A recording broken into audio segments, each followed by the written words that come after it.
Bonjour. À la bibliothèque, souvent, on nous demande des romans drôles.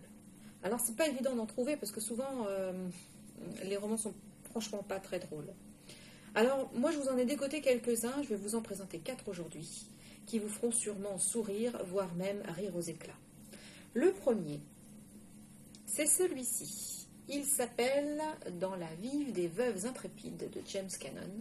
C'est un livre qui a presque une vingtaine d'années, mais c'est pour moi un classique lorsqu'on me demande un livre rigolo. C'est l'histoire en fait d'un village perdu au fin fond de la Colombie. Tous les hommes sont partis. En fait, ils ont été appelés à la guerre. Il ne reste donc que des femmes pour diriger ce village. Alors au départ, il faut le dire, c'est un petit peu la catastrophe. Et puis, assez vite, il va y avoir des femmes qui sont d'habitude des femmes dociles, des ménagères soumises. Mais certaines de ces femmes vont devenir de véritables leaders politiques et vont mener le village d'une main de maître. Alors, ça ne va pas être sans situation cocasse, sans problème. Et puis, surtout, il y a le personnage du prêtre qui est quand même hyper rigolo, parce que le prêtre, c'est le seul homme qui reste dans le village, et lui a bien décidé de s'occuper de toutes ces femmes. Bref, c'est un conte complètement tragico-burlesque qui vous est proposé, et je vous assure que là, vous allez bien rigoler. Ensuite, je vais vous emmener dans un autre pays. Donc, je vous emmène en Croatie avec le 8e envoyé de Renato Baretic. Et là, nous partons, là aussi dans un endroit isolé, une île perdue dans la mer de l'Adriatique. Et là, c'est l'histoire d'un homme politique qui est disgracié, qui est envoyé sur cette île, l'île de Terzola. Sur place, en fait, il va trouver quelques habitants, bien sûr. Par contre, il n'y a pas d'eau, pas d'électricité, encore moins de réseau, donc pas de téléphone, pas d'internet. On est vraiment isolé de tout. Et la mission de cet homme, sa mission et sa punition aussi, puisqu'il a été envoyé là pour être puni, eh bien, il va devoir organiser des élections sur cette île, parce que là, il est un émissaire du gouvernement croate. Alors, est-ce qu'il va réussir à organiser ces élections? Est-ce qu'il va réussir sa mission? Pour ça, il va falloir le lire. En tout cas, je vous assure que c'est vraiment excellent, c'est vraiment rigolo, et vous ne verrez plus jamais de la même façon les îles paradisiaques de l'Adriatique et de la Croatie, je vous assure. Alors ensuite, on continue avec Pactum Salis. Cette fois, on est toujours sur une île, mais sur l'île de Ré.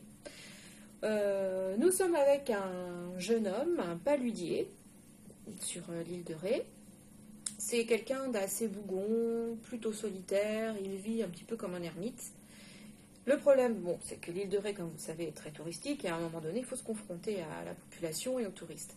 Et il va croiser la route d'un homme qui est agent immobilier, qui est complètement l'opposé de ce qu'il est, et qui est plutôt flambeur.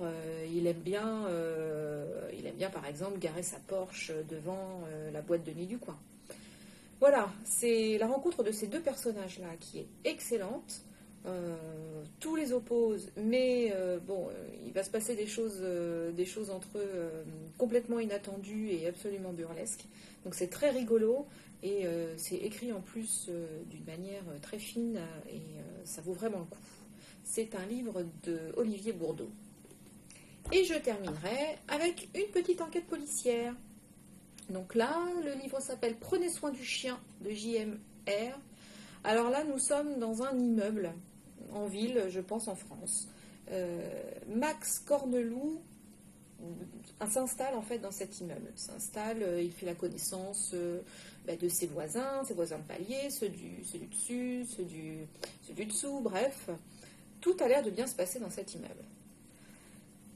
Sauf que on sent qu'il y a une inquiétude dans cet immeuble, quelque chose qui ne va pas. Et lorsque le premier cadavre est découvert dans cet immeuble, là, évidemment, rien ne va plus. Alors là, toutes des situations rocambolesques s'enchaînent.